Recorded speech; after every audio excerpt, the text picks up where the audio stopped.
Hello everyone, this is Caillou, and welcome back to another MSEM set review, where me, Dodger, Kevin, and Pipsqueak come together to review a set for how it's played in MSEM, what cards are currently being played, and what we think has flown under the radar and should be played more. So today we're doing Zero by Aqua Umisa. So this set is definitely before my time, so I'm going to throw it to Pip to talk more about what the set is and how it works. So if you know me, you know I've been in the custom magic community for like several years now. I'm approaching my third year of involvement in MSEM, and this set is so far before my time that it's not even funny. So the basic thing to know about Zero is that it's kind of a core set in many ways. That's why, for instance, Scry has reminder text. In general, the idea there is some lore of this going on the set. There's like a bunch of armies clashing against each other. But it's meant to be fairly generic. Um, there's not like a very strong artistic like through line. It's kind of just like generic, maybe a little bit trippy, maybe a little bit dark fantasy, but pretty much just a fantasy setting. Um, and it is meant to feel like a core set, and it certainly succeeds on that front, I would say. Um, and it's also one of the sets that I think is most frequently pointed to when people talk about the weak sets of MSEM, especially the kind of older sets that haven't really gone with the times. Um, and Zero is one of the oldest sets in MSEM that has not gotten a rework. We definitely have some other ones in that category. It's not like alone by any means, but I know for a while people pointed to it in terms of the format is growing too much. We should look to cull some old sets. Zero is one of the ones we should cull.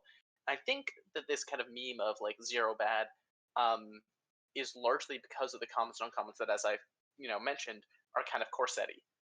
Like oh hey, here's a reasonable effect. Let's add 3 mana to it and then print it. Um, but as we're gonna get into, there's some kind of messed up cards in Zero, and we'll get to it more. But Zero has had its impact on the meta, and as we look through this, I kind of came to the conclusion of, maybe it should have had more of an impact in the meta than it did. Mm-hmm. Because one thing with MSCM is that it's just we're chronically under. I guess you could call it understaffed or underplayed. So lots of times strategies and decks that existed were just not like we just didn't have a big enough player base to have eyes on all of the sets and all of the cards and sets in the format to know that they actually were out there. But like even outside of that, Zero has brought lots of staples that continue into the modern age of MSCM.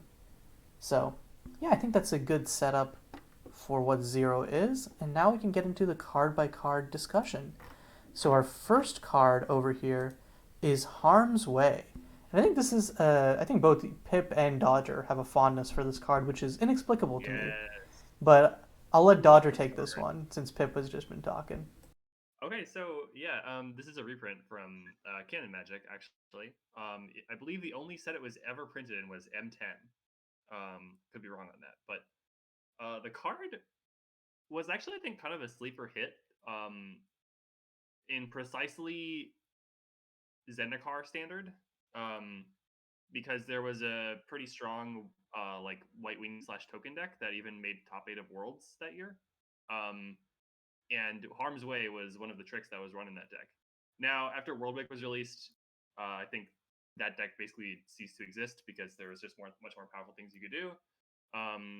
But I always loved playing with Harm's Way, and I think that um, the fact that it's so under the radar means that if people aren't playing around it, you can really get someone with it. In certain matchups where you're getting into combat, like this is actually one of the best ways to win combats out there for just 1 mana. It definitely feels quite Uh, disgusting in the aggro versus aggro matchup.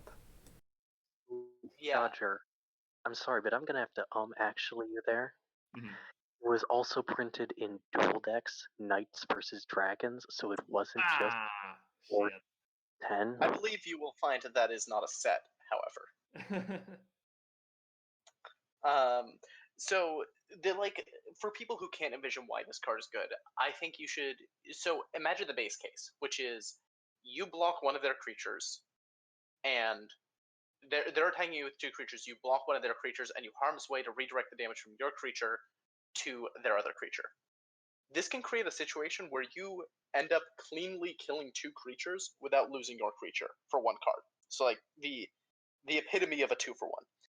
But there's also some like, I wouldn't call these good things you can do with the card, but some really cool things you can do with the card. So notably, as next to damage a source of your choice would be dealt to you and or perms you control. You can redirect the damage that a banished companion would deal to you on attack, and use it to just snipe out a blocker. That use case is just a shock, so it's not that good. In general, when harm's way is just a shock, It's a shock that gains you 2 life. yeah, exactly. When it's a shock, it's not that good. When it's a shock that gains you 2 life, then it starts being better.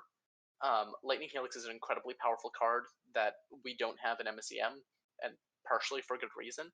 And I'm not going to sit here and say that Harm's Way is basically Lightning Helix for 1 less mana, because the difference between 2 and 3 damage is a very big deal. But I think it's definitely a flexible tool and probably underplayed. I think what generally holds Harm's Way back is that it's very, very strong in specific circumstances, but it has the potential to be kind of a blank if your opponent isn't battling with creatures, or they're not using damage-based removal or stuff like that. So in that case, I think the card might be something worth looking at for like specifically white weenie sideboards, as a way of getting a little extra like way to win combat, hybridize with spot removal in a deck that doesn't actually run red or very many other colors. So like I don't know, it's a card to keep in mind for me, and it's always something that I just really adore personally. But I don't really have any illusions about this being like the next big thing in MCM. I just think it's a neat thing to keep in mind. Word, I think that's. So I think we get. Oh, oops, sorry. Go ahead. Yeah. No, go ahead. I was just gonna move on to our next card, which is Life's Will, which is a whopping 7 mana, 3 white pips, an enchantment that says enchant creature gets +X/+X, or X is your life total, and when that creature dies, you shuffle it into your library. Now, Pip was the one who added this to the list, and so let's hear what she thinks about the card. Okay, so the main thing you have to keep in mind when you're looking at a format this big is there are certain things that you never want to put in the same format at the same point in time. If you're going to print a card that allows your creature to tap to make a copy of itself, don't print a creature that untaps creatures when it enters the battlefield. Life's Will is one of those sorts of cards you keep in mind. If you have Life's Will in the format, don't print a cheap way of cheating out auras onto the battlefield, either from hand or from library. I don't think at this point in time we have a card that this breaks, but I am certain someone is going to design a card because it works really well with their blue-white Aura Shapers archetype in Limited or whatever, that then this just fractures. I sort of did that, but I nerfed the card. I literally did that. I believe Crow also did that in Primal Wilds, and someone else did that in another thing. Yeah, I mean, to be honest, like if the mana cost is high enough, I don't really care if something cheats this out. I would say like if you're getting this for 5+ mana, I don't really care. Like your opponent can kill the creature, it goes on. I did also have 2 to 3 mana is where this gets like a lot sexier. Yeah, if you're cheating this out for less than 4 mana, that's pretty broken, and probably should be looked at. But like that's not this card's fault. That's the fault of the card that cheated it out. Yeah, which is plausibly fair. But the main thing to keep in mind here isn't even like, oh yeah, this means you shouldn't design X type of card. Although, hey, if you're taking that advice, definitely I would be happy to give it to you. But if you are playing something that has the ability to do that, this is one of the 2 auras you should look at. The other one being Grizzly Hunger from Heirloom. Yeah, for sure. Okay, next up we have Magister of Impotence, which is honestly a card that I was very surprised not to see before, because it's a 2 mana hate bear with a defensive stat line that also is not a human, and so can go into lone survivor decks. I think the main thing is just that like its hate bear text is less universally applicable than some of our others, but it's still quite powerful, and I think it's not like so narrow that I think that it isn't worth slots in sideboards. So just definitely a thing to keep in So mind if you have, I think, hate bear style decks. I think the two main things that this hits are planeswalkers and artifact mana. Mm. Artifact mana in particular is a big one. Like you can pretty much just turn off any deck that's trying to use rail lines. I think that's potentially worth it. I don't think I would include this specifically just to hit on planeswalkers, but sometimes you get incidental value too. Like if you make their sacrificial bowl useless or whatever, like that's nice. But again, I'm not sure about the defensively statted stat line if you're running like some kind of white weenie aggro deck. That feels a little loose to me. Yeah, I think in general, hate bears that are aggressively like if this card was a 3/1, it would be so much better than it is as a 1/3. Mm-hmm. I think 1/3 is better if you think this is good in your control deck where there's like an artifact aggro deck you want to beat. Maybe this is the tool you should have. I somewhat doubt it, but maybe. I think this compares favorably to Arcane Chronometer outside of anything except for Ayala's Concord decks, which can, reliably tutor up Chronometer. But I don't know. I think the other thing to consider is we were talking about how it turns off artifact mana. It also turns off dorks. So you play this if they spent their turn 1 playing a mana static, that's gonna sting. That is true. I didn't think about that.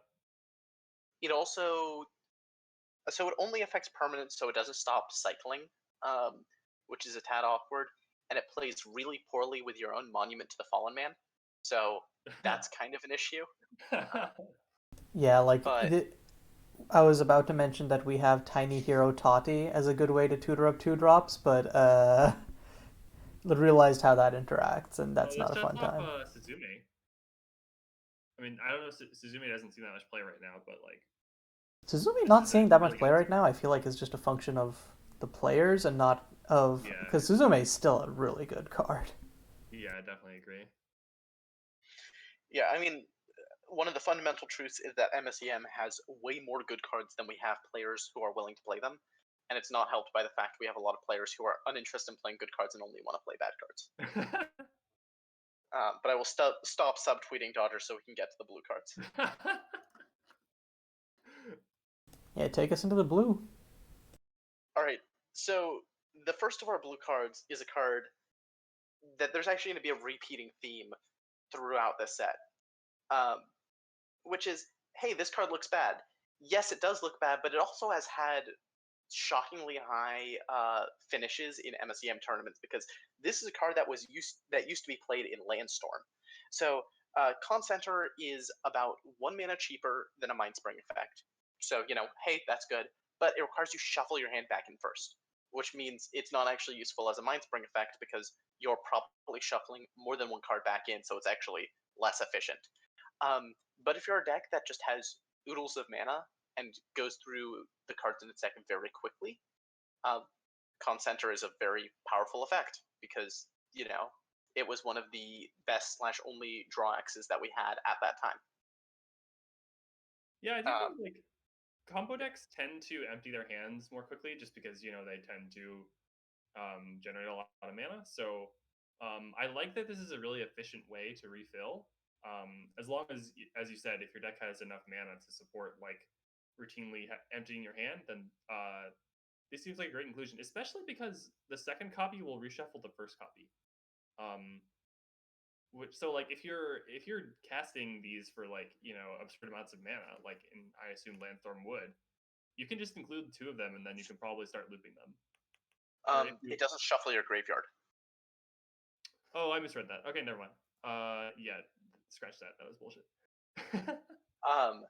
This card, I would not recommend playing it in decks other than decks that specifically need it. But I think it is the sort of card that if you need it, you'll know you need it.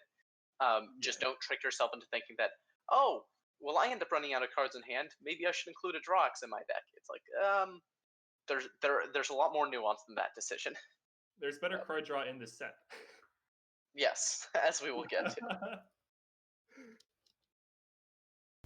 Okay, so next up we have Focus Thoughts, which is the card that Pip and Dodger were just subtweeting. It's, or one of the cards. It's two and a blue, sorcery, draw three cards and put a card from your hand onto the bottom of your library. And I think this is one of those cards where it's just, I think there's another card we talked about, um, which is Compulsive Patrol, where it's like, it's a good card for sure, but the sorcery speed rider hurts it, and MSEM is just not at a place right now where it's as playable. Where I think, yeah, Pip is about to disagree with me. I feel like. Um, Not quite. I think the main thing with this sort of card is its use is weird. So I've played this card in MSEM before, and it didn't suck. And the deck I played it in was Dragonstorm. Back when you also had 4 mana Memories Reignited, and you had access to a 2 mana rock that allowed you to turn 3 Memories Reignited. So the deck had a bunch of stupid shit going on, but Focus Thoughts did allow you to put back dragons into your deck once you'd drawn them, and it did so at an actually pretty respectable rate. So obviously, it's only putting you up +1 card advantage, which, Divination is not a MSEM playable card. It's pretty much never a constructed playable card. Um, but it's doing so with a much higher rate of card selection, which is, more exciting. The one you need to be using every part of Buffalo though. You need to be a deck that both A wants to be up on cards, B wants to have good card selection, and C has things it doesn't want in its hand. It's a card that's been very good in the custom Highlander format Myriad, but I think MSEM will struggle a little bit more to make full use of it. Yeah, I think Dragonstorm is probably the ideal scenario for this card. Also, old polymorph control. Sure, yeah, something like that. Is that different from the Animorph one? Or It's basically the Animorph Space Oddity deck. Yeah. okay, yeah, I like this in polymorph decks too. Um, just like the fact that it puts it in back into your deck is kind of unique, and is probably what makes you want to play this over other options.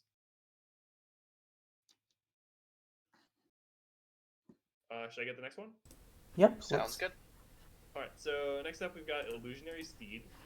It is a 1 mana 2/1 flyer with the illusion ability. So whenever it becomes the target of a spell or ability, you sacrifice it. Um, so like we've played with Phantasmal Bear before. It was a solid standard card. I don't think it saw play beyond that, but like if you take Phantasmal Bear, remove 1 toughness and give it flying, that is very much a deal you will take.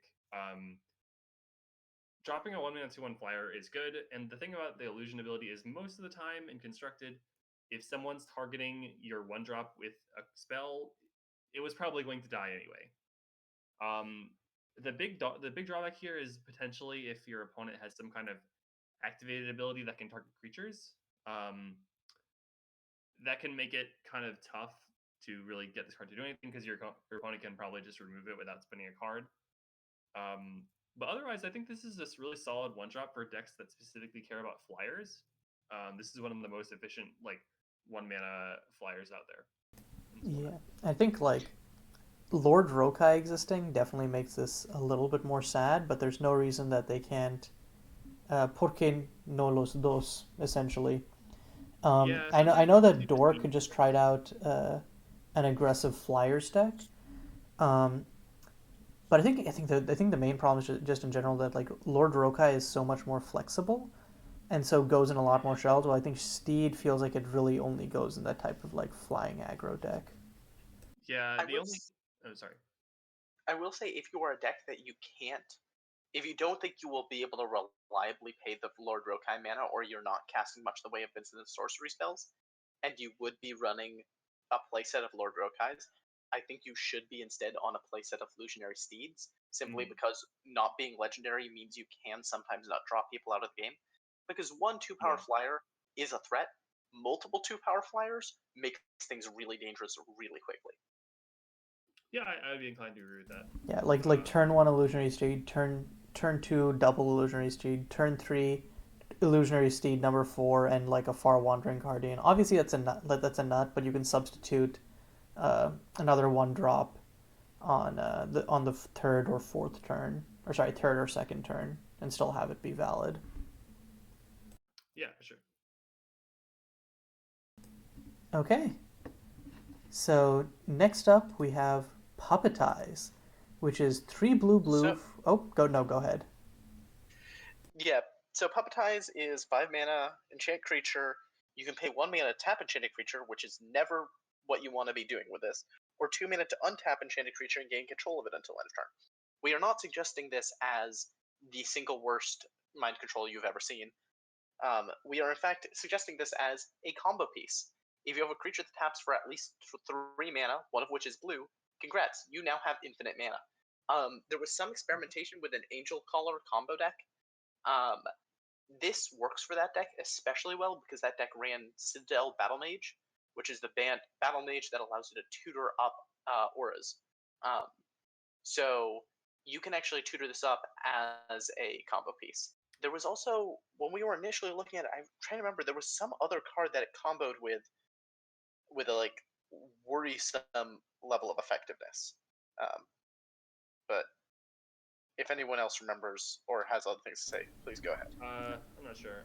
I remember it was played at there was like an infinite mill deck that Sushike piloted at one point that ran this card. So it's not just Angel Caller. But I'm struggling to remember what the mana dork of choice was. So for now, I guess it just suffice to say that there are other more niche ways to turn it on. It might have been the old version of that Dryad that could untap basic lands, and then you put some fertile grounds on the basic land or something. Notably, you have to enchant a creature with this. So. Yeah, no, but that was the. If you have a land. Oh no! The one that sorry, I was thinking. For some reason I was thinking there's the. I had Landstorm on the brain. You know that there's the Landstorm aura that has Dryads in the name. I was thinking of that for some reason. Sleeping Dryads. Yeah. Okay. So what I was gonna say is this isn't the worst mind control you've ever seen. It's the worst free from the real you've ever seen. Exactly. Basically. So what we need is the only thing we need is we need Strombo's Grand Banquet to be submitted and to get into the format, and then we can forget about this card forever.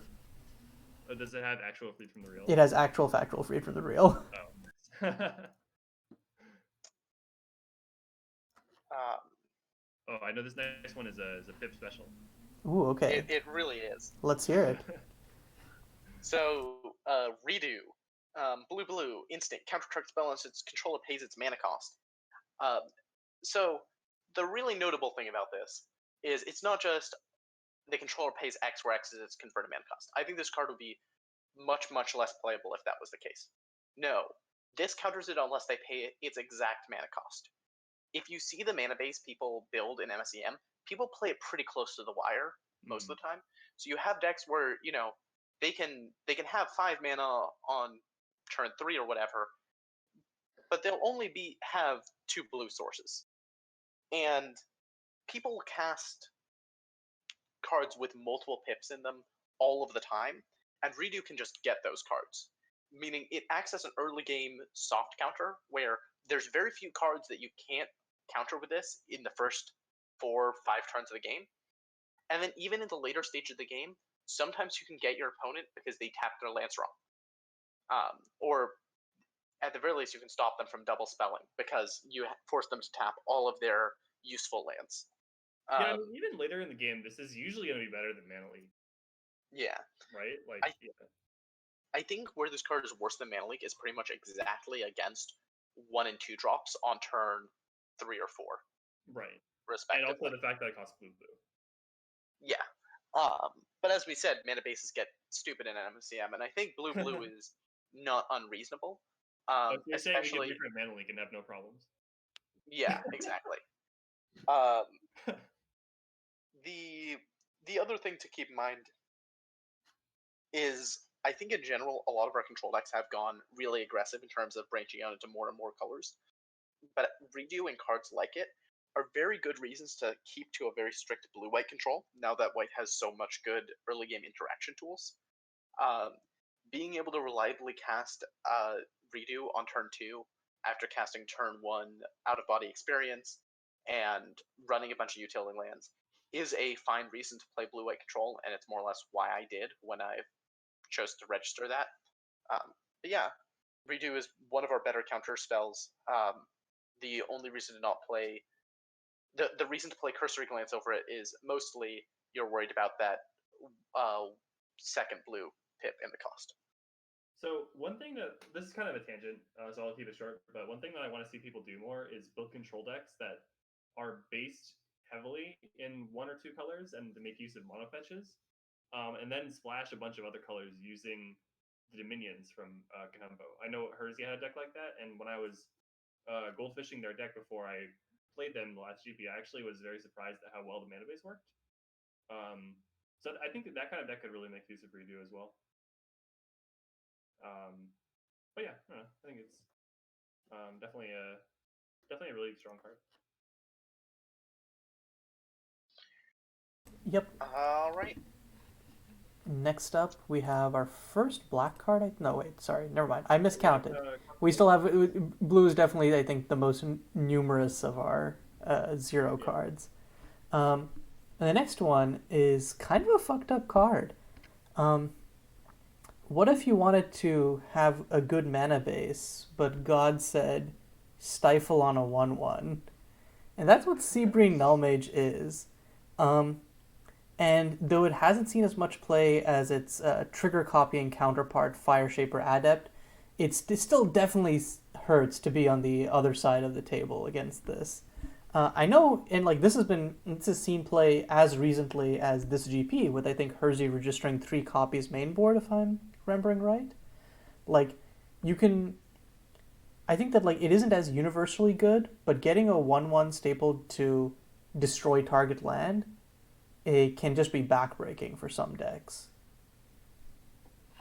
It's also important to remember it doesn't just read destroy target land, it also reads you don't get to one-shot me from 20 health with a single cycled Markarth Assailant. And that's the type of flexibility we're looking for. This card actually does so much. Like, a deceptive amount. Hey, that's a really nice discovery that you have. I really like how you put a counter on it. Would be a shame if it did nothing. Yeah, I mean, yeah. I also think people need to get better about playing around this card and other stifles in our format when it comes to playing with Monument of the Fallen Man. In the sense that if you look at really good Aether Revival players when they are against people who could have stifle, one of the things you start doing is you start pump faking. You start tapping it even when you don't have something to put in. Because if you only tap your Aether Vial when you have something to put in, then you will get got by a stifle. That's a good point. Yeah, but that's like a very like deep level thing that I think is like pretty hard to do consistently though. Yeah. In general, this is the sort of card that people probably should play more of, but on the other hand, I really hope people don't play more of it because most of my mana bases are held together by tiers and fetch lands. So I'm not sure it goes great for me if this card starts showing up a bunch. Actually, just returning to Hersey's deck a little bit, Hersey was also running 3 copies of this card, and with the 3 copies of this card and 4 mirror gates, Hersey was actually almost able to mana screw me out in the first game we played. Jesus. So, like, that's out of a control deck. Yeah, exactly. Like, I don't want this to turn into fuck mirror gate, by the way, but fuck mirror gate. I think Seabreen just does a really good job of like. I honestly think Seabreen is one of those cards where it's like, I want this to be played more just because I think that it forces the meta in interesting ways in terms of like mana base creation. So like I feel I want people to have to worry about this card, and I think and like it's obviously like I mentioned earlier, I don't think it's a good feeling to get hit by this card, but I think it's definitely like a teaching moment of like, oh no, I can't just shove like 16 fetch lands and then like 8 actual lands into my deck and be okay. And yeah, I was just saying, like, if you're playing against this card in a GP, you should always be aware of it. That means you pretty much never like you want to try to crack your fetches when your opponent's tapped out if you can, or at the very least, like, if you're not actually representing anything instant speed, then just crack your fetches on your turn. Like, you're not gaining anything by waiting until your opponent's turn, letting them untap, and then they can Seabrain you early in the game. So yeah, I don't know. And if it's late in the game, you should actually swap that and start cracking them on your opponent's upkeep. So if your opponent wants to wasteland you, they have to do it immediately. Yeah, very good. Very good point. I'm also shocked Dodger didn't bring this up, but you know what makes this card way worse? If people start playing mono fetches more, because mono fetches in this Seabrain Null Mage matchup just become shitty pain lands. I'm like, yeah, not ideal, but if your opponent is sitting there holding up 2 mana this entire time and it actually doesn't stop you from developing, they're actually losing. You've double stone rained them because they're trying to get you. So I guess the other thing, double stone rain. I mean, if they're sitting there with 2 lands that they're not using because they're trying to get you, it definitely depends on like the type of Seabrain deck, because like some Seabrain decks will be running like Planet Far Far Away, or like a Cane Dancer, and they'll be fine. But then they'll also be like, I think like the more controlling decks are not guaranteed to always have other cheap stuff to be doing, so they can definitely lose a lot of tempo that way. Okay. double Rishadan port. There we go. There we go. Got there. Next up, speaking of stuff that definitely did get there for a while, canon reprint Sleight of Hand. I don't know the pronunciation, but this was like back before the format, I think, like expanded a bunch. This was one of just like our good normal cantrip suite cards, and then even as the format expanded, if there was a deck where you wanted a bunch of cantrips, I think you just kind of played this. It was just kind of a solid role player in its time, essentially. Yeah, this was the 3rd best cantrip you played. So you first started. Well, sorry, no, this was the 4th best cantrip you played, depending. So you definitely started with 4x Secret Prophecy and 4x Monkey Shines. Those 2 were non-negotiable. Then after that, your choice was between Opt and Sleight of Hand. Opt has instant speed, which is sometimes an upside. Sleight of Hand gives you more card selection in the moment, because you know what your 2 options are before you're picking one. Whereas Opt, you only know one of the options before you get the other one. The other thing to keep in mind about Sleight of Hand is you don't technically know. You don't get to keep both cards, but I think people fixate on that too much because it's very, very rare that you'll need to keep both cards. Basically, don't play this in like a control deck where you're trying to like set up your draws and get both lands and spells in an equal balance and stuff like that. But in combo or prowess decks, this card's reasonable and probably better than Opt. I think MSEM players are in a weird spot where I think people both play too few cantrips, i.e., more fair deck should be playing Seek Prophecy. And I'm saying this as someone who stopped playing Seek Prophecy after the nerf. I shouldn't, but I really should be playing that card more than I currently am. And also at the same time, people also play too many bad cantrips. And when I say bad cantrips, I mostly mean Opt. I think people play Opt way more than they should. And Sleight of Hand is a good way to remember that. You really enabled them by printing a new art for it, so I think it's entirely your fault. It is my fault, yes. Yeah, I think. Oh, go ahead. Yeah, I mean, I don't know. I think Opt has the unique advantage of being instant speed, where pretty much all the other cantrips are sorcery speed. So like, if you're playing a tempo deck that's trying to play on your opponent's turn, then I think Opt is better. But besides that, yeah, I mean, this is a great cantrip for specifically combo. I think. I think for Opt, I think the thing is like, if usually I think you care more about being able to dig more than having to play your cantrip at sorcery speed, unless you have something like I forget what the UNR card is, but stuff that like specifically cares about you playing spells on your opponent's turn. Because otherwise, it's like, okay, I'll like for one more mana you have insane draw. The only time I have played Opt and not felt extremely awful about it was when I was playing a standard Acolyte deck. Because you just need some amount of instant speed cantrips to make that card work. But like, I think, I don't know, if you look at the win rate that Opt has, and obviously it's not a great idea to use win rates to actually determine the power level of cards, because there's so many factors that go into it that we can't see. But I think, at the very least, I feel comfortable in saying people are putting opt-in decks where it doesn't really belong, or people are playing opt decks that are overall a lower power level. And I don't know how much that is op's fault or what. But I think the importance of being able to play it at instant speed is so diminished compared to the raw selection and sometimes outright card advantage that something like Seed Prophecy gives you. Yeah, but ultimately, unfortunately, neither of those cards are sleight of hand, so it has definitely slightly fallen off. Hey. So next up, we have Thought Siphon. So I believe there's some MSEM history TM behind this. Care to enlighten us, Pip? Hey, you know how this card... So this card's 5 mana. Every time you draw a card, you're stealing a card for your opponents. It's effectively doubling your draws. You can only use blue mana to cast the things you exile with it.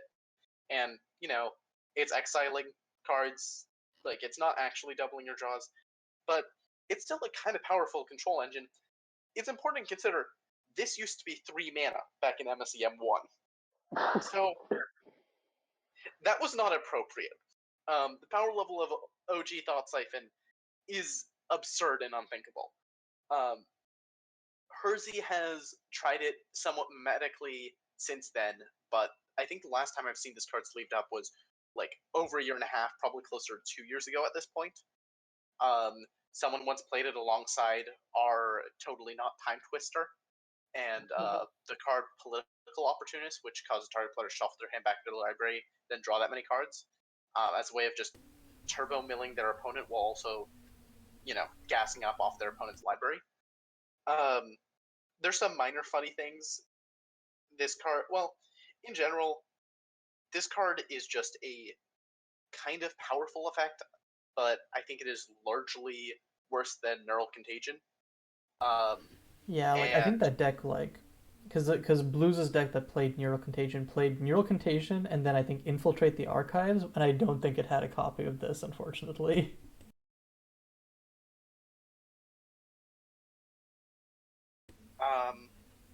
Sorry for cutting off your train of thought. No, it's good. In general, I think this card is just a neat little bit of history. It's not nuts, but it's cool. It probably deserves more EDH play than it sees. Oh yeah. Let's go MSEDH players. Like, a lot of cards just don't see EDH play because nobody knows about them. Shout out! Oh my god! Shout out to the game. So, I guess this reminded me. So EDH story here. So, this is one of the MSEDH game nights, so you can go back and see it. But it was me, Avery, and then 2 other people who I forget because they were already knocked out of the game. And I was on essentially Tree of Wisdom combo, where you discard cards to a discard outlet, and then keep drawing back up to 13 cards, untapping the Tree of Wisdom to draw your deck, and then you play one of our lab maniacs to win the game. So I had Aiken already on the board, and then I went to flip, and I was like, okay, yeah, cool. I can flip, and then I'll just draw the rest of my cards, because this is on like Avery's end step. I'll flip it, and then everything will be cool.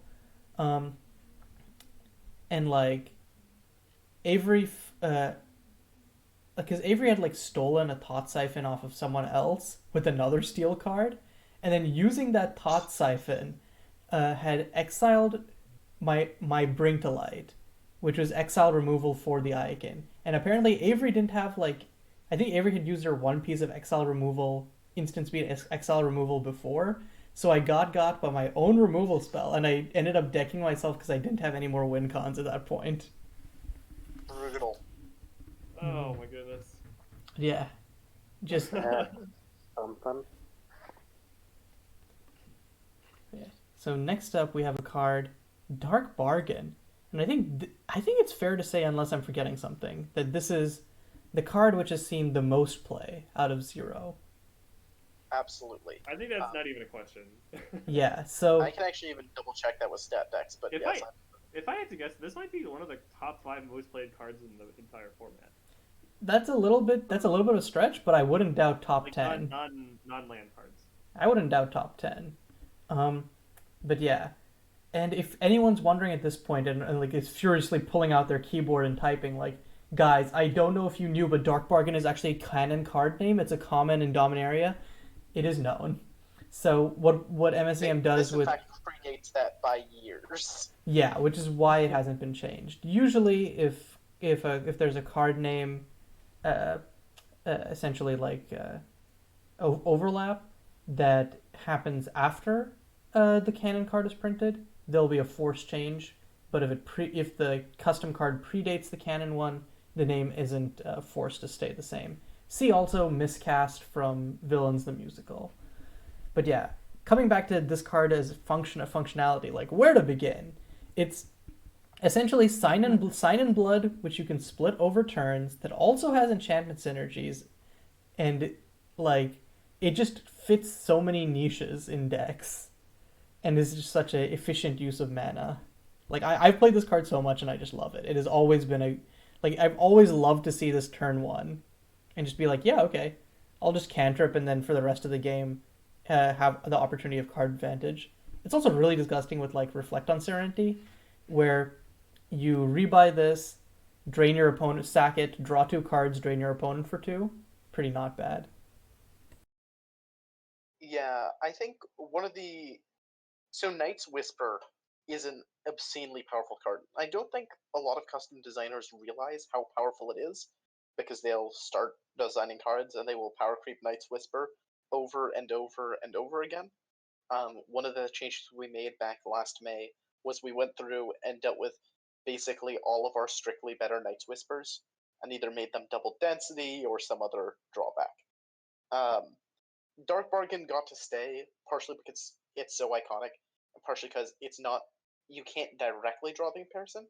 But Knight's Whisper sees play in Vintage. It has seen play in Legacy. In formats where you have access to the best card draw in the world, Knight's Whisper still sometimes sees play. In Dark Bargain, I would argue is better in most of those games because your ability to play it as a turn one cantrip and immediately replace itself without causing yourself to overdraw, and then whenever you need the card that you've banked on the battlefield to crack it later, that's huge.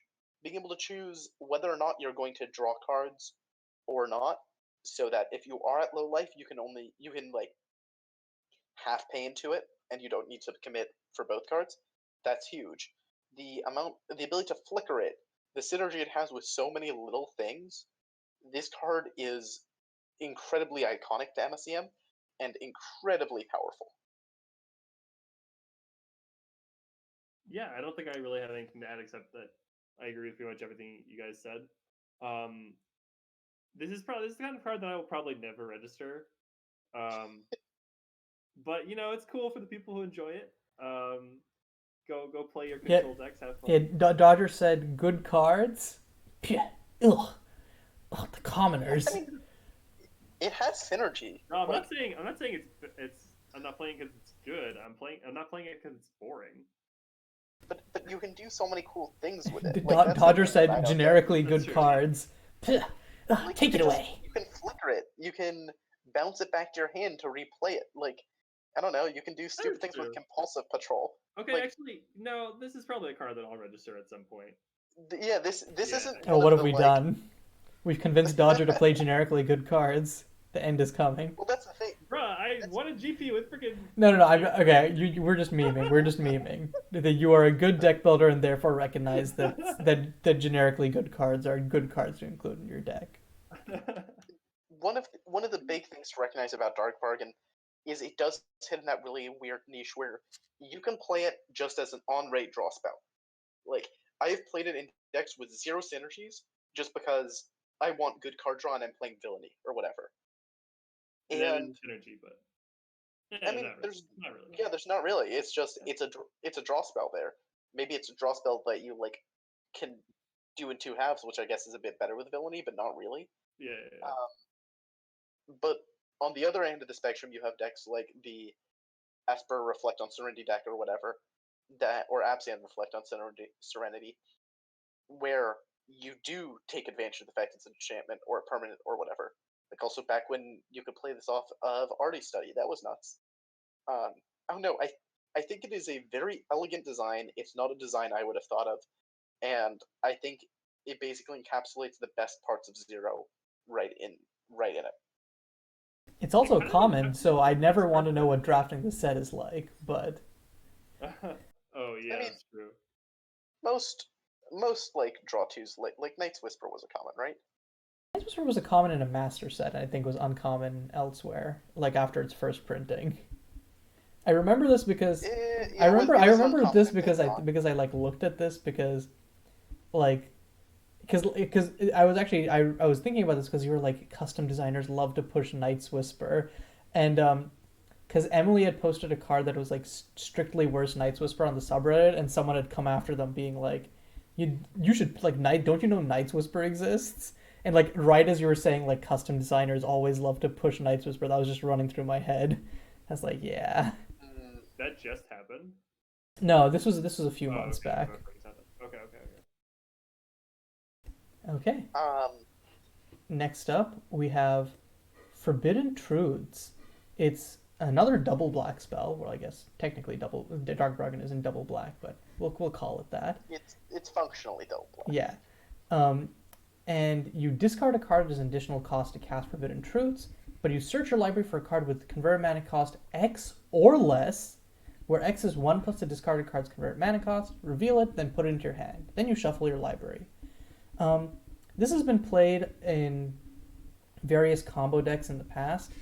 Most recently in Reanimator, where you just discard one of your reanimation targets and it becomes a demonic tutor for an extra black pip. Because you're like, oh, I don't care about discarding the card because I want that engrave anyways, and I can just go find my reanimation spell for turn 3.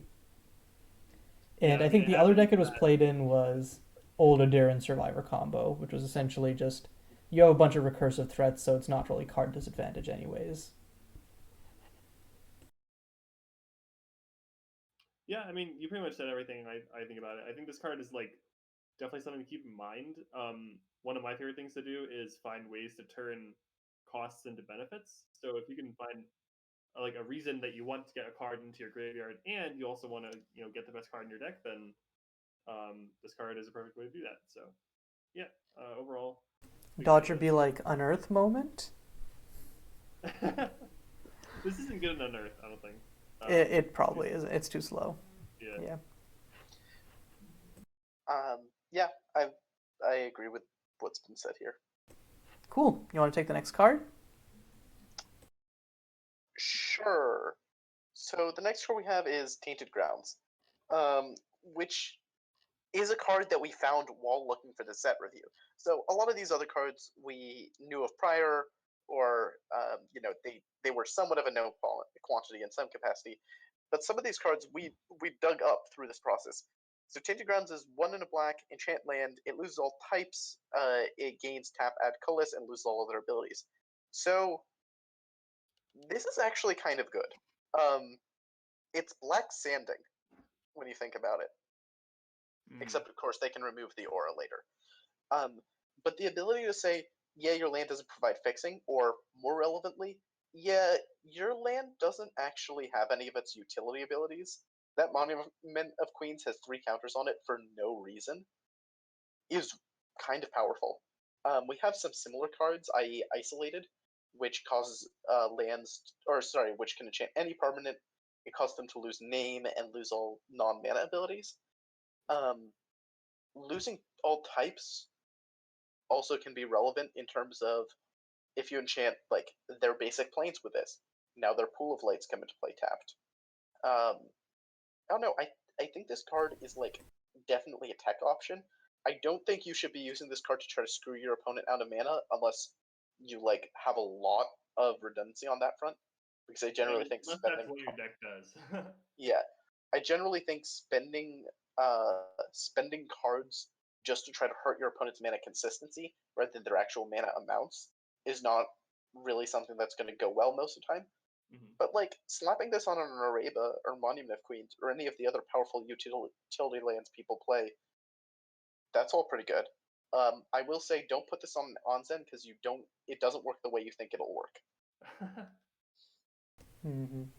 And yeah, I think one thing that was spoke of in regards to isolated that is probably also true here is that like enchantment-based control decks generally have trouble against those utility lands because the aura nature of the removal kind of doesn't work out. So if you're like let's say if you're like Mardu weaving and you need a way to answer Monument of Queens, etc., then this is definitely a good sideboard option. Especially because you don't need that many copies of it because legend weaving. Okay, so next up we have Unhallowed Concordat, which is one black, black, black, and that cost definitely lets you know what's happening here. It's a Lich effect. If you would lose life, exile that many cards from the top of your library instead. If you would gain life, you draw that many cards instead. And when it leaves the battlefield, you lose life equal to the number of cards you own in exile. So, go ahead, Pip. So, yeah, I put this on the list because I didn't know this card existed. Rainbow Lich was one of my favorite decks that existed circa GRN Standard. I would never have called that deck good, and there's a reason it didn't port into older formats, but it was incredibly cool. Being able to cast, for instance, a Crystallized Hope as a 2-mana draw 6, that sounds pretty spicy. You're stand unassailable for a better 2-mana draw 7 in that case. The fact it also turns loss of life into exile is kind of relevant.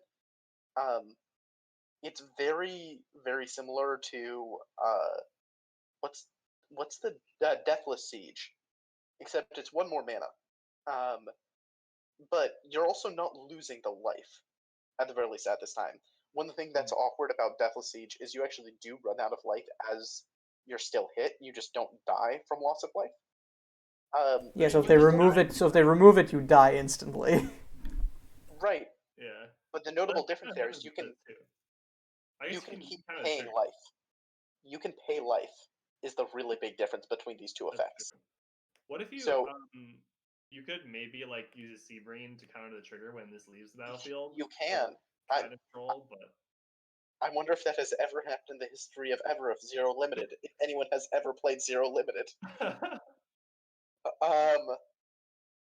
It doesn't save you from decking, which is, not ideal. 4 mana means it doesn't get hit by Pithwelt, which is kind of nice, but it does still get tanked by Journey's End, and it probably will struggle versus Event Horizon. But the idea with cards like... You know where I like this? Is in Dreamsight. Yep, it's the similar thing of like Deathless Siege as tech in Dreamsight that Gatewings has busted out. It's better than Deathless Siege though, because like it does randomly turn. Like you're probably going to be running some life because your deck has everything under the sun. Yeah, like stand unassailable are frequently like. I feel like most of the times when I see Dreamsight, main decking that card. Yeah. Because I was just about to say, whenever I see players cast Dreamsight well, the first card I always see them shuffle in is stand unassailable. Yeah. So I like it. Doesn't matter if it's against control or aggro. It's stand unassailable always is going into the deck. It's like why not? It's just good. So.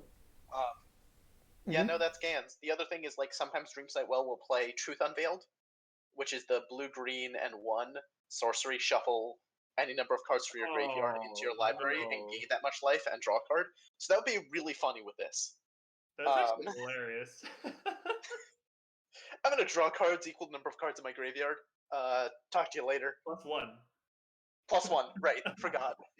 Yeah, last one that really gets him. Every time.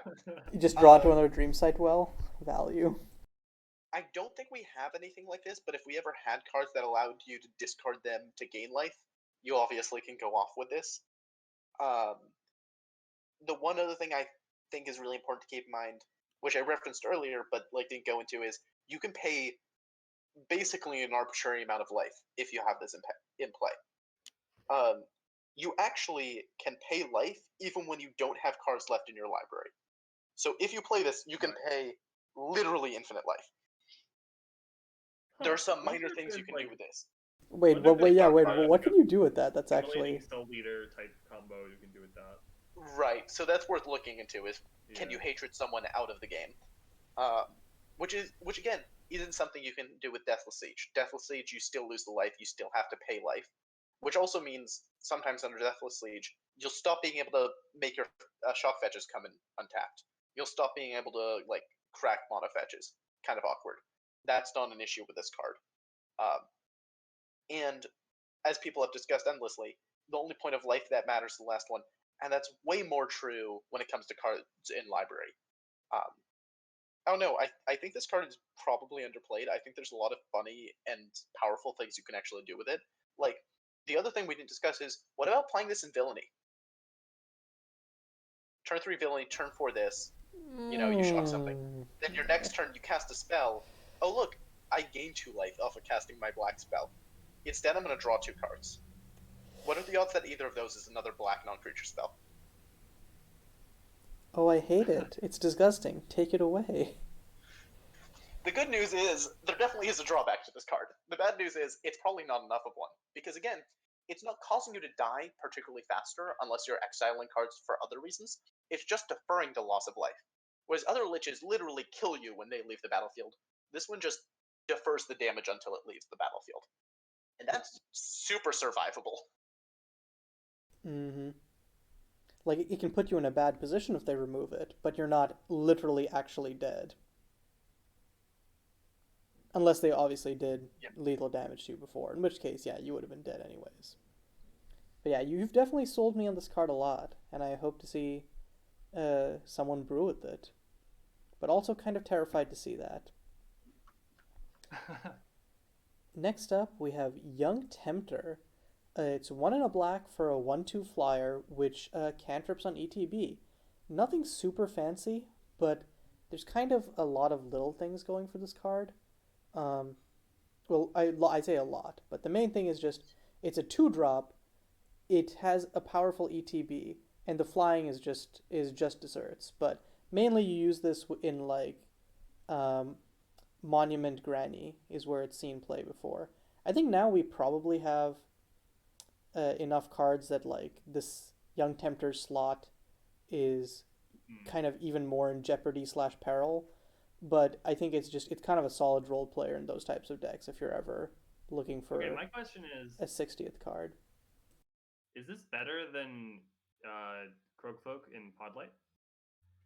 I've had this discussion with Simon. Simon believes we should be running this.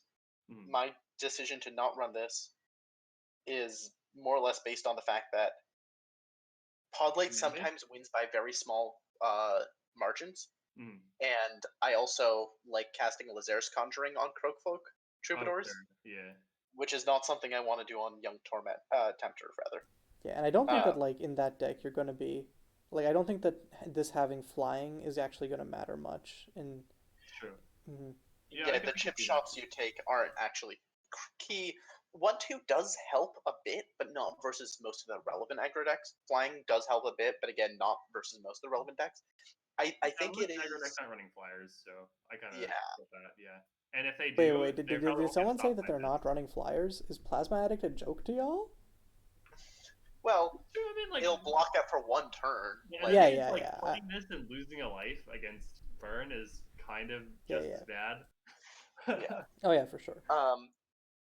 I think this card is probably a bit underplayed. Like, there's a reason it was really good in the Ninjas decks. But I think it's just also a card that's like deceptively powerful, where Elvish Visionary is better than people think it is. People have a kind of low opinion of that card. I used to, but it just the decks that want Elvish Visionary get so much use out of basically every aspect of it, and it's really easy to do the same for this. Something we haven't even talked about is partially because there's a much easier way of enabling it, but we've talked a bit about in other episodes of this how we have a particular card in this format that wants you to have cheap demons on the battlefield when it comes down, or to tutor up when you play it. And this is a really good cheap demon to play. Is Yeah, it if as good as Paul pull-up ever gets pools? banned, Yeah. then maybe If play this. or if you want this for other reasons and you just kind of incidentally are like, oh well, hey, there's going to be some games where that, you know, enables my guy. Yeah, I think pretty much every single time I'm building a Theocracy deck, I have like a list of 2-drops I'm pulling from, and this is always on the list, but it's never made it in. Is generally like how it goes for me. Mhm. Could also be like I feel like lots of your Theocracy lists also have additional synergies, while Young Tempter is just kind of a straightforward card. And this is not this is Yeah, not even like I really a could dig. see. It's just that like those decks just kind of like run that way. And if there was like Yeah, maybe just a straight like white black Theocracy, and one that just kind of like, and I think it's also just that like Theocracy also generates a lot of card advantage on its own. So right. Yeah.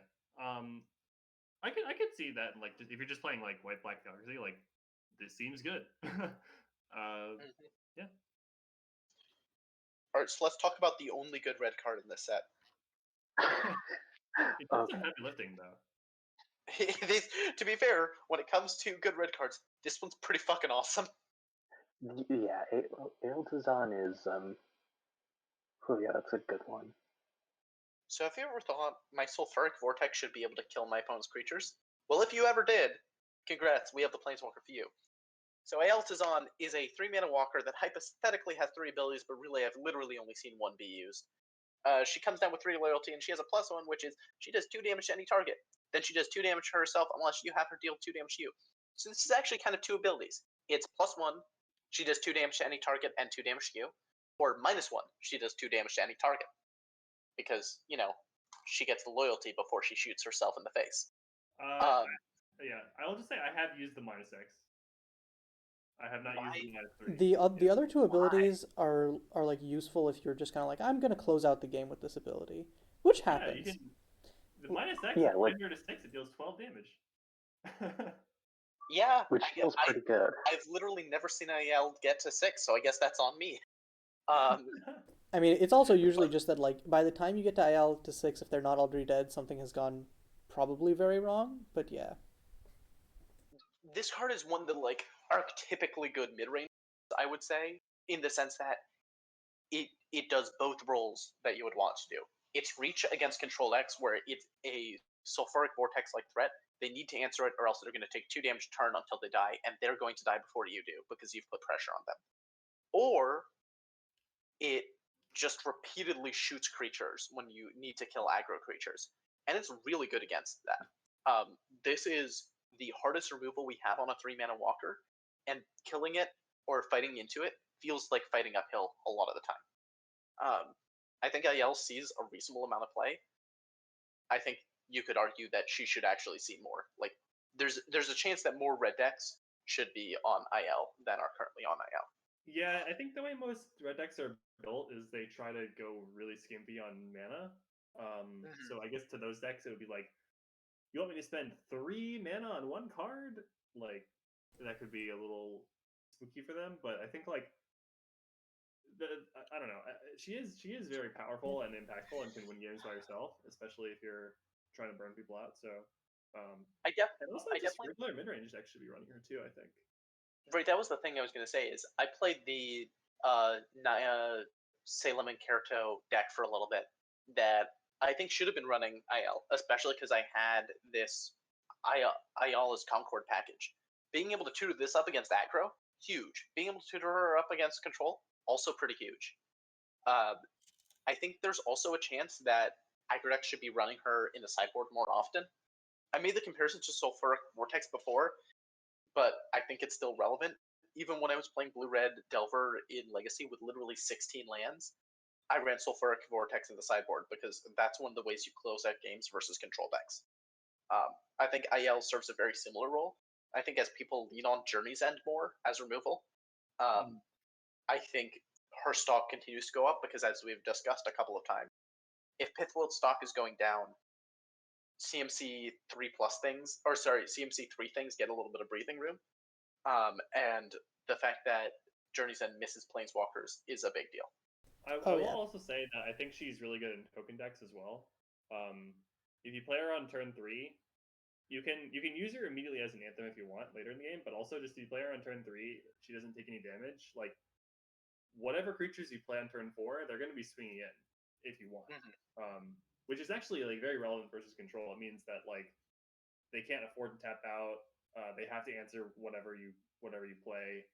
If you've already been putting pressure on them. So yeah, I don't really like the notion that she's just a +1 machine, because I actually think all 3 of her abilities are like very relevant. It's just like she's good enough with just the +1, but having the I other think it's two, more that it's like really her +1 is always good in any deck that would kind of want her, while the other ones are good, but they also are usually they require like a little bit more to get there. I yeah. guess my point is more of you shouldn't look at her and be like, oh, we'll only take advantage of the +1. I shouldn't run her. You literally can just do that. If you don't play creatures, she is still good enough to run. If you don't intend on ever ulting her, she is still good enough to run. Sure, yeah, I buy that. And with that ink spilled, let's move on to green. Our first card is Apprentice Summoner, which is 2 green for a 2/2 that tutors up a 1 mana creature on ETB. So I think Notably, it tutors it up to the battlefield. Oh yeah, to the which battlefield. is a notable. Like this card is just one of those things where I'm like, it seems good, and I'm not sure how or where, but like, I could see this doing stuff. I was trying to, I was thinking of running this in like Zero Pod at one point, but the fact that it didn't have 4+ power just kind of discounted it. But I think it's still like, it's just one of those things where like, or like maybe you guys have ideas or have seen places where it's used. But for me, so far, it's been like, just stand back and then one day you'll find your chance to shine. I'm always looking out for stuff that can be good with this card. I think your assessment is correct. I think there will one day be a card that makes this card good, but as far as I know, there isn't yet. Yeah, I think this card is good. As you can see from the fact, like, it got a master set reprinting, which is usually a decent sign. But it doesn't have a specific use. One other thing that's kind of interesting is it says or less. So if we had a creature without a converted mana cost, not like the Myos Gods because those aren't creatures natively, but this would be able to tutor that up. In general, it's the sort of card that you need to keep an eye on because inherently something that tutors a card to the battlefield is a powerful effect, and 4 mana is very much within the range of playable, especially because you get a 2/2 body along with it. But the fact that it's 4 mana and has a 2/2 body, and that's like part of the appeal, means you have to put it in a fair deck. So you need to find a fair deck with 1-drops that you want to tutor for 4 mana. So that's hard. I think you can actually use this in somewhat combo capacity if you're like trying to set up something like a birthing pod chain. For instance, you could, if you had a card with an effect like birthing pod, you could get a 1-drop that can untap an artifact or like whatever. Like, it doesn't. I'm just giving an example, but like, there I could see be what you're any saying. sort of Yeah. vision. Yeah. And which is kind of this could be what part like the of- original yeah. thought was with Zira, because I needed something that could get a cheap creature, which I could then pod into a Blood Artist, but then that kind of Snowfield Mother just ended up being better at that because it had actual 4 power, so it untapped lands with Zira, and when it died to being potted, it made a token, which could then be itself potted. Yeah, I see that. But yeah, wait in the wings, good boy. Your time will come.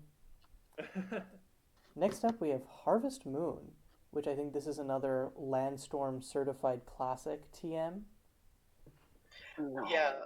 So way back when the format was smaller and had access to fewer playable cards, this is literally just Fertile Ground plus 1 mana, was actually playable in one of the more powerful decks. Landstorm is a deck that only one person has actually showed up success with it, which is Hersey. As far as I've been able to tell, everyone that has tried playing it, other than Hersey, has really suffered. I speak as someone who has repeatedly tried to goldfish the deck and failed to kill a goldfish on turn like 5 or 6, let alone the turn 3 kills that Hersey sometimes Yeah, gets. shout out to So the first ever MSCM commentary match that was recorded, being Pikachu on uh, Landstorm, and I think that match took like 3 hours because Pikachu didn't know the lines. So they were just kind yeah, of like Caillou, spinning their you wheels. speaking of this is causing me physical pain. Please stop. Wait, you were there, right, Kevin? Yes. Oh yeah, good I'm pretty sure times, no, good times. I left to eat like to make dinner, and they were still in the same game. I'm pretty sure. so the main thing to keep in mind is this card isn't good enough anymore. We have had better cards printed since this. But I think it's a cool part of MSEM's history, and it's also important to remember specifically like when you're thinking about the greater people talk a lot about how formats work when you like deepen the card pool and add more and more sets. It's also important to remember that when you don't have access to everything, but you have access to enough certain powerful things, you can make compromises on certain areas. So like Hersey had access to nearly Time Twister and some of the best cantrips that WotC would never print. But the actual land auras were a lot more mediocre and had to make do with stuff like this. And I think I don't know. As So a what you're custom saying is designer, that sort of thing is really so what you're saying is satisfying. MSE standard should be a thing so that we can get more cards a chance to shine. I mean, I think you would see more cards shining in some ways, but I also think cards like this would see less play because you wouldn't hit the critical mass of broken things. Hmm. Yeah. Um, If we had It would pure be really MSC interesting. Like, I standard, wonder if there's like, what do you call it? Like, if there's like some way to like do a curated format where you just kind of have like the top cards from a few, like you like randomize sets, and then you have like the top played cards from half of the sets, and then just like the bottom played cards from some other sets, or like not, or also, just like everything but the top played cards, something like that. I actually really liked. It didn't end up happening, but I liked the idea of the second Team Unified constructed event where you had like a specific list of sets that was chosen at random. I think that would be a fun event to have for MSEM. Maybe like for a flavor of the month type thing. Hmm. yeah, I would say that you can expect to see that happen probably within the next couple of months. Awesome. I think unfortunately that specific designer standard was plagued slightly by the fact that I tried to have it happen at the exact same time we were balancing a new set.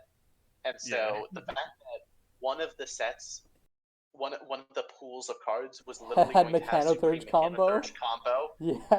that just completely killed my interest in running that event, along with some other like minor related things. So I mean, basically what I'm saying is 1 month after next month is probably the soonest I could see running one of those So events, what Pip's but saying is I can that see it for happening my then. birthday present, we're getting the next Team Unified Yes, constructed event.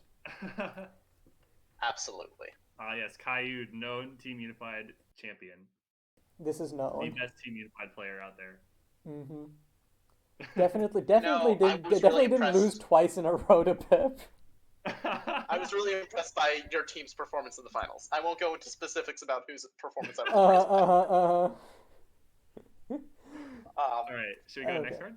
Yeah. So Yeah, next up, let's talk about a card that is kind of egregious, and I could see Wizards printing in the EDH product. yeah, Mindwinder is 2 and a green for a 1/2 with Death Touch. Seems kind of mid. Oh, what's that? It has another ability.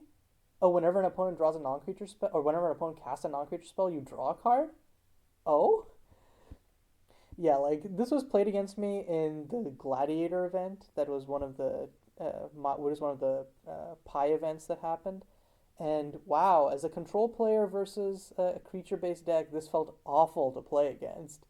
Like they just You know, Pip, you're actually kind of right. Heartwood Storyteller, I think, does a pretty analogous. Oh yeah, I remember Wow, Harvard that's actually really Storyteller.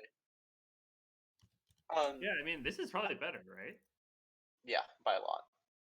So there is one dangerous thing, and I hate it when people are like, "Oh, hey, this draw isn't optional," as if that matters.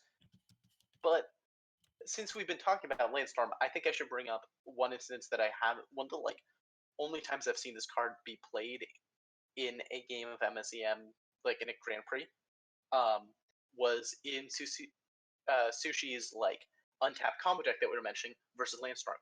And Sushi slammed this on turn 3, Hersey untapped, and on their turn 4, literally made Sushi draw their entire deck.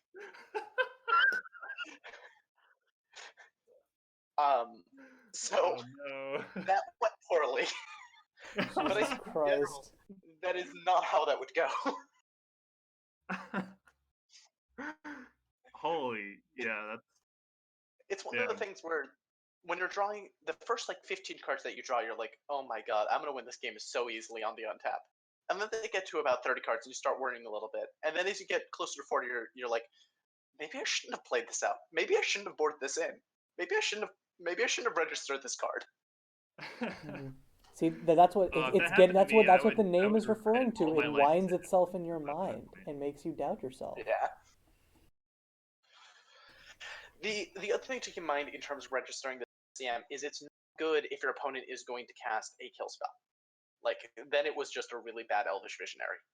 Where this card excels is when you can expect your opponent to want to cast, like, 2-ish spells on their turn. Like, if they cast, like, a cantrip and then a kill spell, this card's good enough. If they cast multiple cantrips to try to set up for the combo the next turn, this card starts getting really good, especially if you have action you're drawing towards. This card also scales in a really nuts way with the amount of mana you have, in the sense that one of the things that is like true in all these things that we're describing is like, oh yeah, you played out turn 3 to get it like fast enough that your opponent needs to, like, your opponent can't kill it immediately, and then you draw a bunch of cards. But as seen in the Sushi example, you end up potentially dying if you don't have the mana to actually use all the cards you drew. So the thing that balances that back out is if you play this when you have like 8 or so mana available, this card is terrifying because you're not just drawing cards, you're also drawing to potentially live interaction amidst your opponent's combo turn, which is pretty powerful. And as we discussed in EDH, this card gets really stupid because 1, you have more mana, and 2, you have more opponents. Mm-hmm. Hell yeah. Okay, so next up we have Primal Evocation. I think was this another card that Pip put on the list? I'm not certain. I had a story about this card apparently, but I wrote that down like a month ago, and I just have no recollection. I think I remember what the story is, but the Is story it that I related remember. to TV Unwritten? No, it is not. No. Okay. So the story that I remember, which is not exciting enough to warrant it. Okay, no, okay. I'm pretty sure this is it.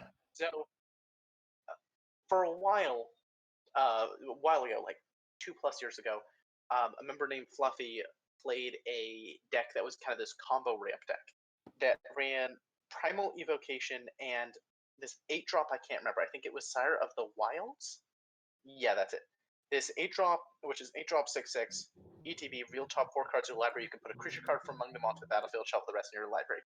And in Yeah. back-to-back games, I saw the highest and lows of this card, where I saw this hit a Sire, which hit another Sire, which hit like Embodiment of Abundance or something crazy like that, and then the coin flip hit and it went back to hand. And I looked at the deck and it's like, okay, it actually, like, math-wise, looking at the top 7, the deck had a really good chance to hit at least one scary bomb, and realistically would see multiple, and so get some decision. And sometimes they could just grind you out by casting this repeatedly. So even if you could kill the first bomb, the second bomb would still come down. So that first game I got really high rolled. And the second game I saw this cast, missed completely, and then failed the flip. And I feel like that really encapsulates this card in terms of the epic highs and lows of Primal Evocation. It's just like a very much Jesus take the wheel type of card. Yeah, like, this is some Hearthstone shit. God, even like, honest to God, if you told me in the latest Hearthstone expansion that they printed this card word for word, I would believe you. It's certainly an exciting card. I really like the idea of that deck, honestly, and I think I almost wonder if like something simple, because like top 7 is like a good number, so I wonder if like Because I know that David had like a Gyruda combo style thing with the same Sire of the Wild, so I wonder if like this is actually factually maybe viable, but I don't know. Do we have any do we have any like Green Warden of Miraza type cards? So like you hit something big that Like- can also return this if it fails. I don't remember, but Yeah. I'm searching Instigator right now. We have no, that doesn't work. Doesn't work. We that have also doesn't work. Arcanomancer. Oh man, that Wait, That's but wait, not a but good wait. play Putting when putting you're the rest of starting the to putting the rest of the cards into the Wait, graveyard is probably Doctor. also somehow exploitable. Like if you like let's say you Not Shaper, I guess, but like you that's get sort Heart of the Deadwood with this, Yeah. and then you mill it like you like mill it some other threats. return the creature. Yeah, yeah. Yeah. Wait, what were you gonna say, Kevin? There's a card from this set that does what you're looking for, I Oh, think. sweet. All right. Yep. Well, not in a good way. Zero limited moments. Not the Alright. way that Dodger's looking for. Dang, Um, okay. So the last this next card, the last green card, is I think the last Landstorm card I have to talk about. But this was the card that one of the two cards that made Landstorm single-handedly possible. So we have Rejuvenation, which is 1 green for sorcery, untap all basic lands you control, draw a card. It's very Wait, how similar have I to not a seen cannon this card. before? Yeah, this This card's is really good. broken. This card's broken, Yeah. dude. It's very similar to a card in canon called Early Harvest, which is the same card, but it's an instant, and it doesn't cantrip. The fact this cantrips is what makes that deck, Landstorm, as stupid as it is. Because you get a bunch of lands in play, and then you have all of these effects like shifting terrain and this, which not only untap lands and thus net mana, but draw cards while doing so. And that's how you have those gigantic mana turns that allow you to cast big concenters. They're why you're willing to play cards like Harvest Moon, because it doesn't matter if your setup is bad. It doesn't matter if your draw spells are bad. If your rituals are just that broken. It's true. This. I like how we've had like a I nice don't know, story, like, a nice Early story Harvest- arc over the course of this. Thank you. I try my best. Yeah, I will really admit I didn't look at the list before we started this video. I did not know this card existed. Early Harvest plus Cantrip is some sauce, let me tell you. Is some actual nonsense, yeah. Yeah. Well, actually, no. It's kind of worse than Early Harvest because it doesn't target, so you can't gotcha your opponents by untapping their lands. So strictly worse when I think about it. Strictly worse. It's true. Mhm. You can't cast it if you have no cards in your library. Oh yeah, you know, Strictly worse. strictly worse. Circumstance that I'm sure has happened to Hersey at some point. hmm Okay, so getting into the multicolored cards, the first one we have here is Bloodfont Ritualist. It's white and a black for a 2/2 lifelinker, but at the beginning of each end step, if you lost life this turn, you can pay 1 to create a 2/2 black zombie creature token. Which, like, this gets kind of disgusting with. I know that the deck that this was played in before was Sunrise Lands plus this, but also just like there are a lot of incidental ways to just kind of turn this on each end step and just be like, yeah, this is generating me 4/4 worth of power each turn cycle, which is kind of insane for a 2-drop. Sunrise Lands do seem to be the best way to do that, actually, because you can do it every time your opponent takes a turn too. Oh which is yeah, sweet. but like you can Yeah, also just do this with like let's say mono fetches or other pain You lands. just get a pain land. Yeah, like Yeah, Sunrise Lands like are that works definitely like the best like I think the best way to go, but you can also just play this without having to like fully enable it and still have it be good. Yeah. Hey, for you sure. know what's a really nice thing about this card? It costs 2 mana.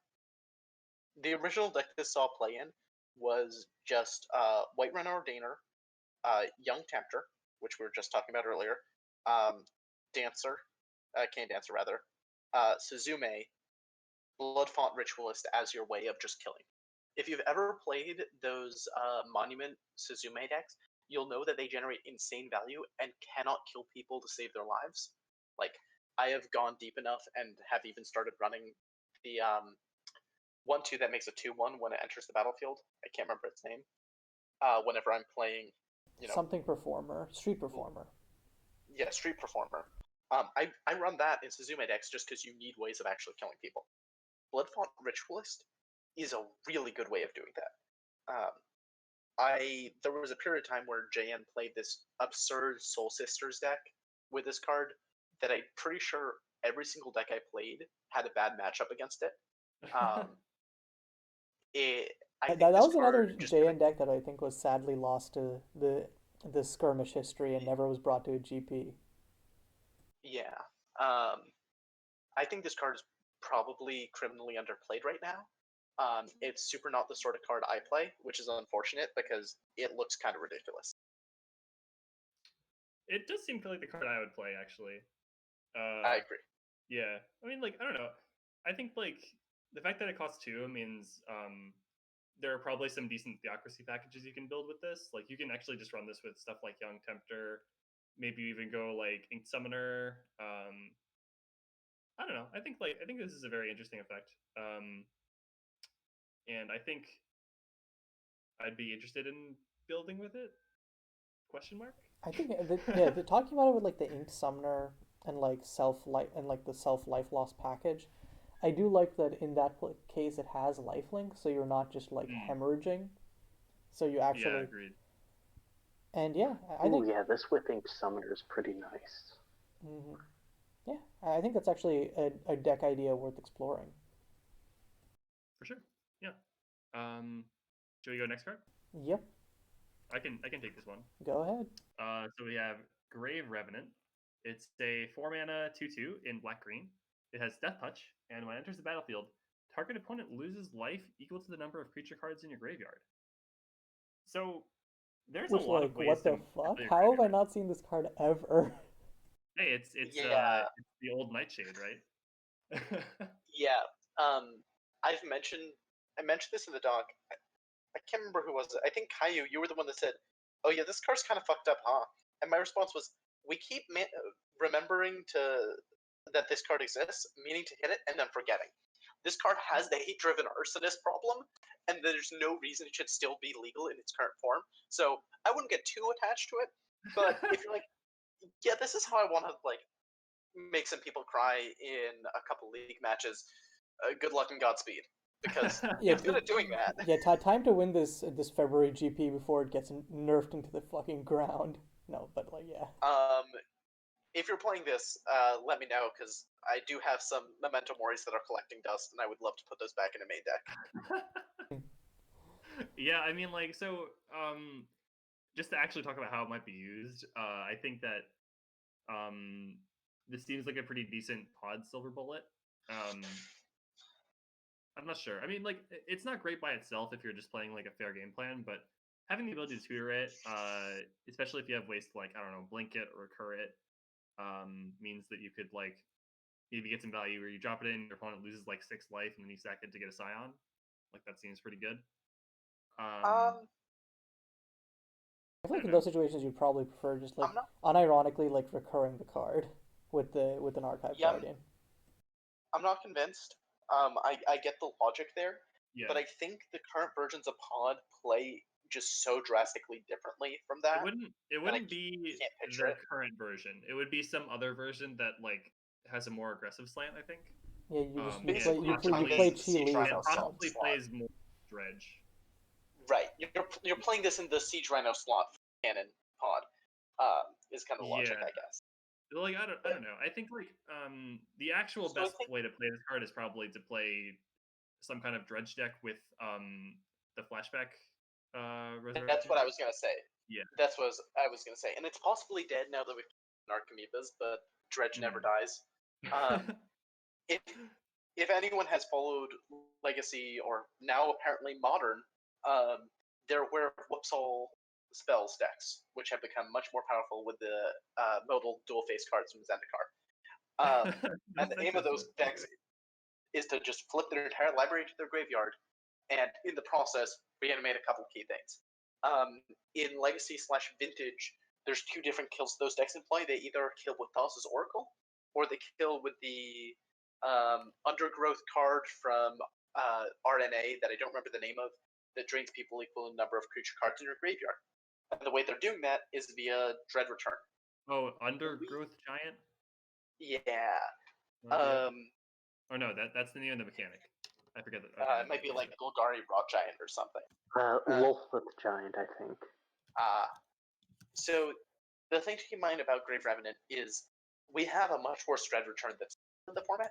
So if you can mill gigantic chunks of your deck, putting a bunch of creatures into your graveyard, and then reanimate it selectively, you can probably one-shot people.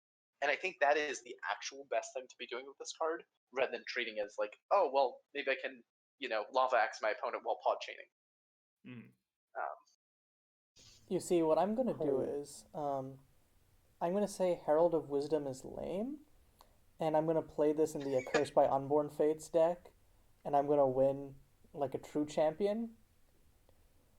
So you're not going to run a Curse by Unborn Fates, but you're going to play Dream Sight with a bunch No, of no, no. creatures. Wait, I can wait. I can. Madness. You see, I'll play Accursed by Unborn Fates to get the mill, but then Well, I mean, Big brain. Oh wait, mill's only useful. Like that's.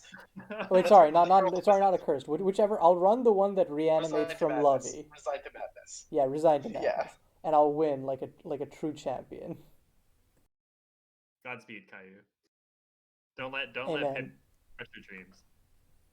I played a version of that deck. I no longer can talk. I won't save you from the mistakes I made. So the next card's actually kind of nuts, and I didn't realize it existed because it was hiding in the 0 uncommons. So next card we have to talk about is Magus Aspirant, which is 2 blue-red for 2/2 with prowess. Ignore that line of text. That's not going to come up. When it enters the battlefield, you get to tutor instant sorcery to your hand. That's kind of sick. Yeah. Which, like, again, how have I not seen this card, dog? Because it lived in 0. That's why. Ironically. I think the other thing to keep in mind is the cards we're currently talking about, these are all the archetype uncommons.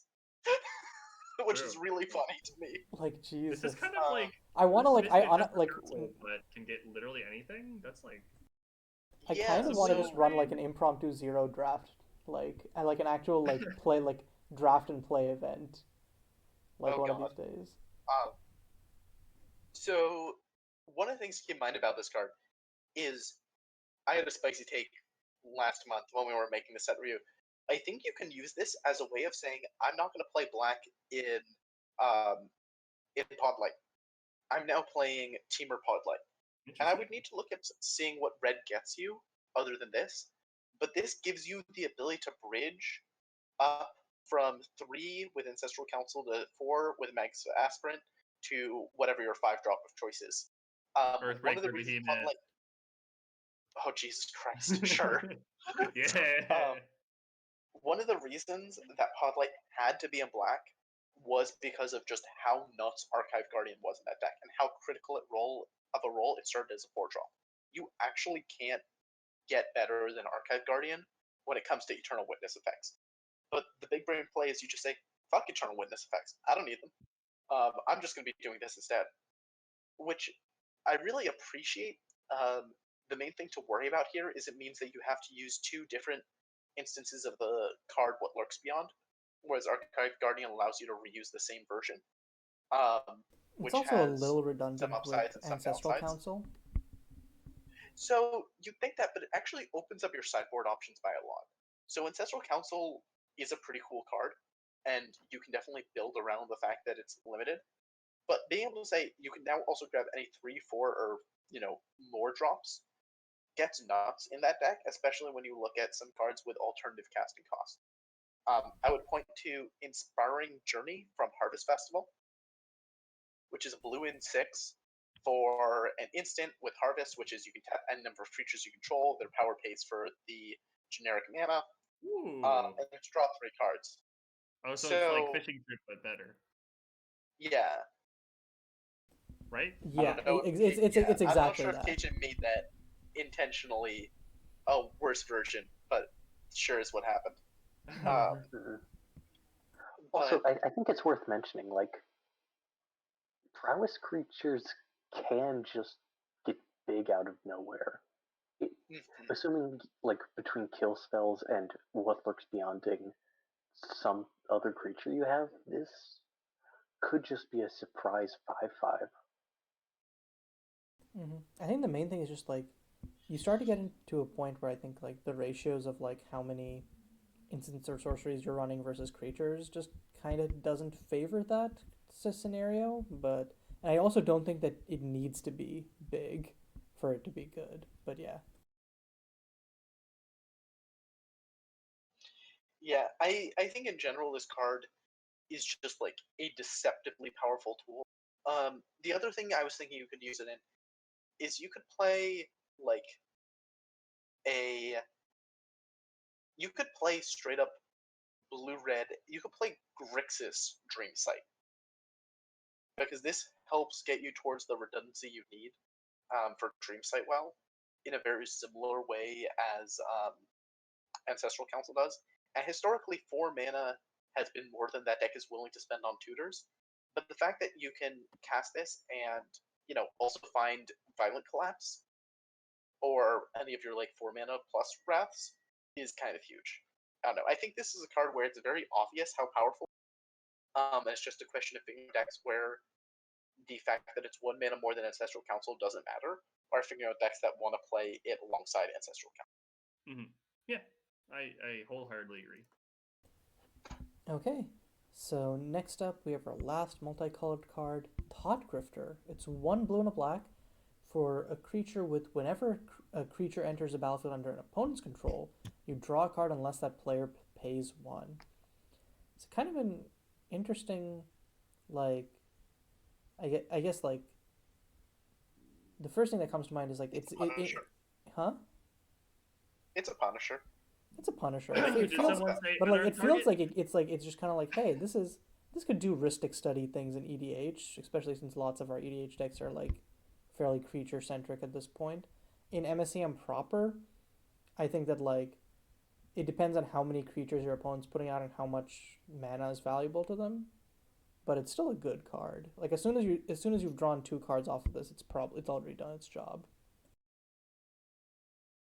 I think if you draw 1 card, it's actually no, not really. We discussed this It earlier has, with like if it's drawn 1 card, it's just a bad Elvish Visionary. Yeah, agreed. Yeah, I mean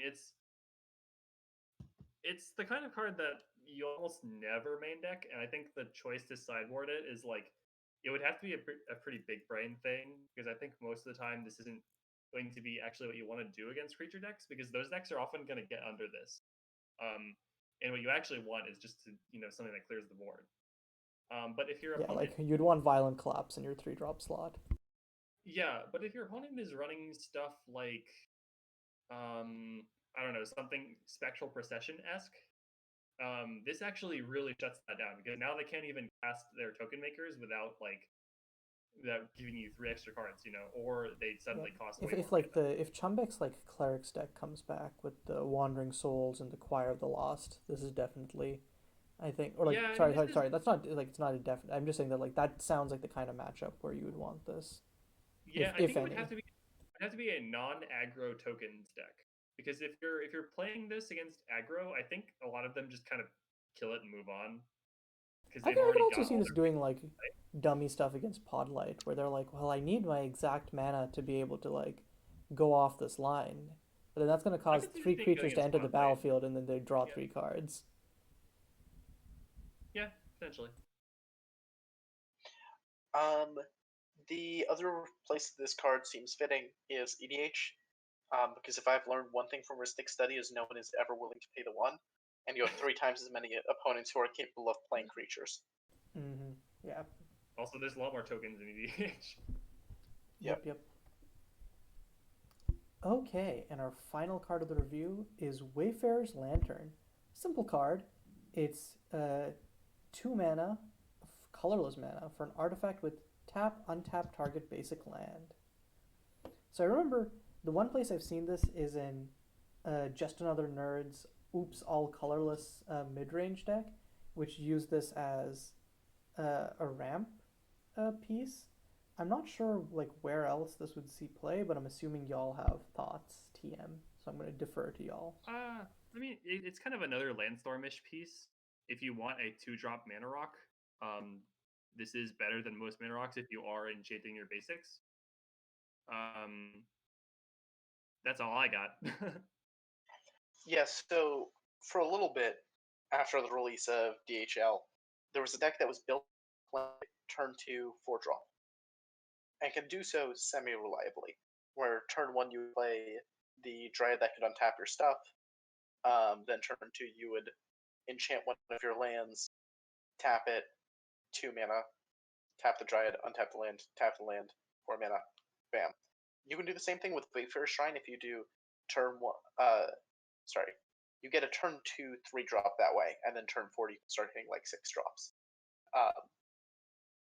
Wayfarer's Lantern is just a good mana rock, is the main thing to understand.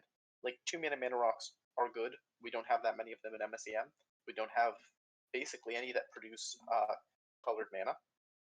The fact that it only affects basic lands is a very real deck building constraint until you remember that our only 1 mana land aura can only go on basic lands anyway. So, I don't know. I think the card is very niche in its effect, but it's also good at what it does. Makes sense. I hadn't considered it with whatever its name is now. But yeah, the land aura. Underworld Connections. Is that the card set, Pip? Or would you say something else? Sorry, I missed it. Oh no. Oh no, I didn't mention Underworld Connections, but like, hey, that's legal in this format for some reason. Live your truth. But yeah, in general, so thanks everyone. I think that just about wraps up the review. Thanks for doing this review of Landstorm the set with us. But yeah, I think I always like doing these old set reviews where I also feel like, or like I feel more like a viewer than an actual participant in that I'm learning so much about format history and I'm kind of picking up on stuff about, oh, this could be cool or this could be cool. So I hope y'all felt the same way. I was just gonna say real quick, my favorite set review we ever did, the first Lovi Awoken set review that got lost to time. Yeah, that was cruelly stripped from us. But yeah, we were kind of figuring out how good the cards were in real time. Yeah, that was And God, the moment that we started talking through the stupid 2 drop that you have now refused to stop playing that I can't remember the name of. Oh, Deadwood Terror? Deadwood Terror. Yeah. As we started talking through that and like starting to figure out, wait, no, this is actually really sick with this energy. Whoa, what about this? Wait, this is way easier to enable than we thought it was. Was like kind of something of beauty. I specifically remember seeing Deadwood Terror and it's like, if we have some way to put it into play for cheap, that'd be pretty cool. But I don't think we have anything like that. Mm-hmm. And then Alara's like, here you go, Dodger. Allow me to introduce myself. My full rant about how good Reason Rage Remains is that just like has been totally lost to time. Yeah, I'm still very salty about that because I don't know what happened.